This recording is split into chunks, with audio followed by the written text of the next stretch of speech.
Hey guys, welcome back to the Ram Runner Shop. This is part 2 of the EFI upgrade. I'm going to run through the progress that I've had done on the Ram Runner being the 1967 Plymouth Satellite with a 5.9 liter Magnum swap, and here it is right here, still up on jack stands, haven't changed anything there. Progress starting here. The kegger is off, along with the throttle body. In its place, the Mopar M1 dual plane is on. Back here is the distributor that I talked about. This is the HEI. This is it is a GM HEI, but the lower half of this thing is Mopar. I got this thing from Classic Industries. It was a pretty cool little deal. It does the GM HEI upper and the Mopar lower. Love that. Okay, the throttle body is set in place. It is not bolted on. But check this thing here. This is the one FAST recommends for their installation for the throttle assembly. I'm not there yet, but I'm still working. I'll have it there in a day or two. I got the front assembly back together with the alternator, the air compressor, the bracketry, the upper hose. It's not clamped, but it is on. This is what I worked on the other day. It took me the longest. It's this guy right here. This is my heater core block off, my heater core bypass. So it has a little switch here, a little valve. Coolant will come in. And if it's, right now I have it in the closed position. So it's going to come through here, come this far, and then back out this line. Back out to the engine. But if this is pretty much a choke cable, a manual choke cable. Most people have seen from old carburetors. This is an old manual choke cable, and this guy slides back, and the other half is going to be inside the car, under the dash somewhere. So you just pull it out. So the way I have it set up, it's pushed in is bypassed, because most of the time this car is going to run bypassed. This is, mostly a summertime car anyway. But I do drive in the winter some.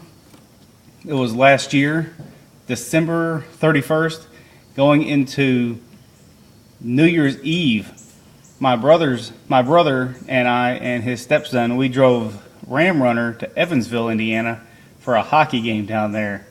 The car did phenomenal. It did, 20 miles to the gallon there and back in 8-degree weather. Oh my God, I couldn't believe that. But it did a knockdown at 20 miles to the gallon. Just imagine if it was hotter than that. And this car only had, at the time, was running a 180 thermostat.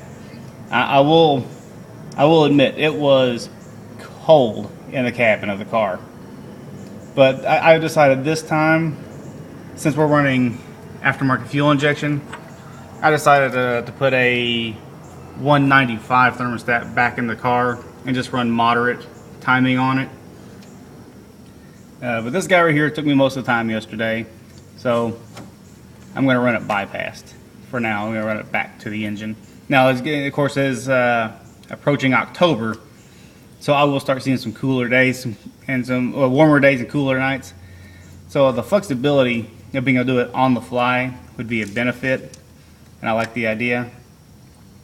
One thing I'm having trouble with right now, and I don't know what I'm going to do yet, I may pop this guy out and move the tooth of the distributor gear, which is not attached to the distributor on this one like it is on the GMs.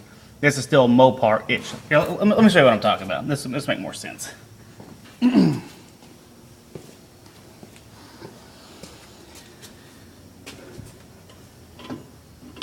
Okay. This is the lower of the Chrysler small blocks, and big blocks at that matter, because they have a distributor gear too, and it runs the oil pump. So this guy here, and it runs like a little flat blade screwdriver that sits in there in that slot, and this is how you get your timing. The problem with what I'm having with that one is, as you see, this one here, this is the Magnum's, no vacuum advance, because it was computer controlled, obviously. I did not opt for vacuum for computer controls on this one. Evidently the 2.0s can do it. This one can actually interface to a CD box if I would have opted for it. But I decided, let's run old school with this one. I've had luck with the Vacuum Advance for years, so I'm going to run the Vacuum Advance. But right here, I'm going to drop it so you can see.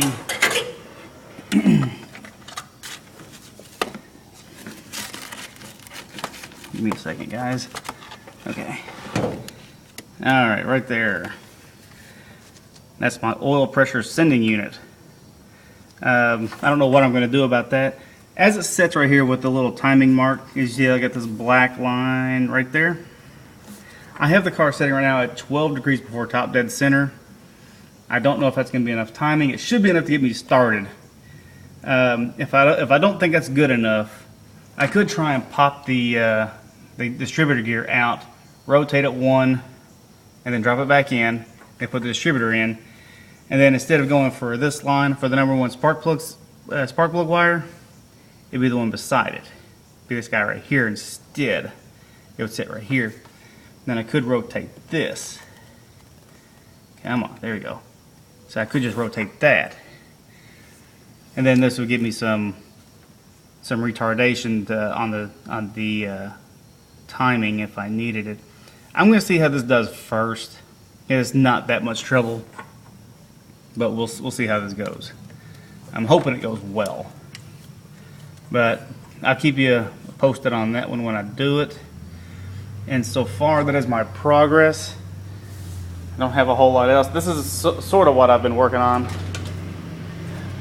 This is a loom of wires that was running the transmission controls and engine controls. So this ran the injectors and the coil, the crank sensor, the cam sensor, and the ASD.